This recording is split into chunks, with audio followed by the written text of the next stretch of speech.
On the screen, when they introduce him, they say a new plan to save the world. So they're now going from saying the oceans may rise by a few inches and a few polar bears might die, which is an extreme fraud, to putting out the visual idea, the asinine statement that the planet may be destroyed. Ambitious plan to save the planet.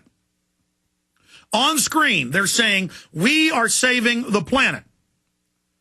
And then the Microsoft former head of technology says, but we have a plan. And when we come back, we're going to play that where they show these giant blimps to spray sulfur dioxide into the atmosphere. Now, how can the globalists, the UN, the United States, Britain, go and put up these blimps at the North and South Pole, as he says they're going to do, without asking the rest of the world? Also, what are these chemtrail devices, these aerosol devices, really going to do? He talks about tipping points. That's what the father of weather weapons, meteorologist Ben Livingston, who flooded Vietnam during the war, who created hurricanes, weakened hurricanes, now declassified, came on this show and explained to you that it's tipping points they can manipulate. We already know there's a giant covert weather modification program that John P. Holder in the White House science czar now admits was just a test that they're now going operational. So see, they now have to introduce it to you. Now, what they don't tell you up front is that Bill Gates, and let's search this during the break and show people when we come back, owns patents on hurricane killing systems or hurricane strengthening systems. The search would be Bill Gates patents hurricane weather control. I forget the exact headlines. He also has the patents on this. So this is his corporate minion. And, of course, Microsoft itself is an NSA/CIA front. So is IBM. That's come out on record. And so the globalists are going to play God. They're going to control your weather. HAARP, I've had the director of HAARP on, admitting that they can ignite the atmosphere with HAARP. Then during the break, the Air Force came on the line, griped at him and said, don't talk about that. John Harmon heard that. The guy running the show up in Minnesota. I'm down here in Austin. I ought to get John on to talk about that. I always talk about having him talk about it, but we should have him on. But the issue is there is weather modification going on. We're going to come back and finish up with this. Up on screen for PrisonPlanet.tv viewers, you can read the headline, USA Today, Hurricane Calming Technology. Bill Gates has a plan. And then you find out he has all these weather control patents because he's a government consortium front. A shadow government front, they give him all the patents they had decades ago. Everything he talks about, everything they have in these patents is at least 30 years old. The Stanford Research Institute for the Navy Weapons Laboratory had patents for doing exactly what they talk about here in 1967. That's now been declassified as of 4 years ago. And I saw a story where the name Ben Livingston was in there as the father of weather weapons, how they flooded Vietnam when there were no clouds. They would go in and create them. How in the 40s he was the first guy to fly into typhoons that are over 50 miles an hour, in some cases even faster, 200 miles an hour total. Again, in the Pacific, the hurricanes get even more powerful. They call them typhoons. He flew into those. I mean, this guy's amazing. And we have that video interview, by the way, where he came to Austin at PrisonPlanet.tv. They had all of this. And so now they're introducing it to you. Oh, we can put blimps up. Oh, we've been testing with aircraft spraying. Oh, this is a giant program in full swing. And we know they're already manipulating the weather. And the issue is they could create horrible, catastrophic weather events with this. That's on record, and then tell you it's natural and scare everyone into submitting to global government. This is literally the elite playing God. That's what they're doing. That's what they want. That's why the Pentagon calls it owning the weather. And that's one of their declassified reports. Just Google Pentagon report, owning the weather in 2025. They already own it, folks. Here it is. arms and firemen that will race up here and so forth. Because although it's low probability, it's severe. In this case, we don't even know what the probability is of how severe it can be without there being very severe consequences. We also don't know when we're going to get around to getting serious. So it seems to me that we need to have a plan B. We need to have a way to buy ourselves some time if it starts getting serious quickly. Now, what else could you do? And the answer is a topic called geoengineering, which says, can we directly try to intervene?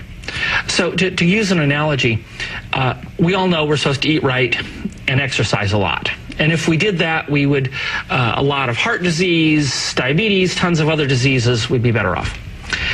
Turns out that's hard for people to do. And as a result, you also have interventions that you would do, like heart surgery, that you might do to get a stent put in or to have a bypass operation, because if you neglect the problem long enough, that's what you have to do. Well, the equivalent of that surgery in this case are means to directly intervene. Now, one approach is to take the CO2 and suck it out of the atmosphere. Now, how do you do that? We turn actually to Benjamin Franklin. In 1783, there's a volcano called Loki in Iceland. I've been there to visit it, that erupted, causing a tremendous winter in 1784 in the northern hemisphere. So Benjamin Franklin gives a paper. He says it was the volcano. Well, we know today through lots of... How did he figure that out? He has a great... It's a wonderful thing. I wish I had the text to read here because it's in this sort of quaint English of that era, where he says that it blocked the many rays of the sun. Huh. And so far as we know today, Ben was right. And we know this because in 1991, Mount Pinatubo in the Philippines exploded. And there's been lots of volcanoes since then, but a very large volcano that's got a tremendous amount of power will put a lot of gases and particles into the very upper atmosphere, the stratosphere. Mount Pinatubo did. It caused global temperatures to drop by about 1 degree Fahrenheit for about a year and a half afterwards. Now, that's interesting because that's about the amount of global warming that we have today. So if you could just have a Mount Pinatubo every year. A Mount Pinatubo on demand would do it. And what is it doing? What is the chemical process? It's spewing sulfur dioxide into the upper atmosphere. Why is that? So when you have small aerosol particles, light will scatter off of them. That scattering is why, one range of that scattering is why the sky is blue. Another range of that scattering is why milk is white, actually. So it turns out sulfur dioxide is very good at scattering light. And if you have sulfur dioxide, it's what gives the rotten egg smell in part, or that and hydrogen sulfides at Yellowstone or other places you have geysers. Enough of those particles will scatter light. If you had a system for delivering sulfur dioxide into the upper atmosphere, you could easily dim the Earth by dim the sun by 1%, and even do it in a way that wouldn't be visible. So how do you pump sulfur dioxide into the upper atmosphere on demand? The first things that you'd think of, like, oh, let's load it into 747s and carry it up, are way too expensive. So you need a cheap way to get a lot of stuff up there. So we set out to invent something like that. We've come up with actually a couple ways to do it, but I'll tell you the simplest one, which is you run a hose to the sky. It sounds nuts, but you take a hose, you suspend it on a series of balloons, helium balloons. You want to run it 25 kilometers up because that takes you up into the stratosphere. Now, the 25-kilometer garden hose. Now, that's the interesting part. If you go through a calculation of how much you need, in our best scheme, it's like a fat garden hose. The total amount of rate that you're pumping is about 30 gallons a minute. Okay, that's less than a swimming pool pump. So it's actually a very manageable sized problem once you come up with this idea that you put the stuff up there.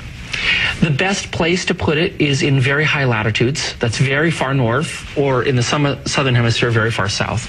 So northern Canada, Russia, someplace like that, that's up 60, 70 degrees north. So run one of these garden hoses at the North Pole, basically, one at the South Pole, turn them on every year, Yep. and you've solved the problem of global warming? Well, we've done a series of computer simulations that tell us exactly that.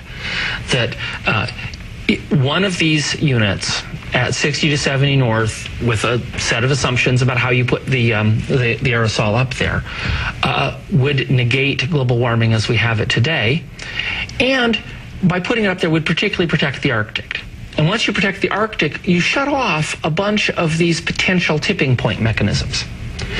Once you cool the Arctic, our simulations show that in fact you draw enough heat from the rest of the hemisphere that you bring the rest of the hemisphere into line, and you don't have any severe dislocations of the weather.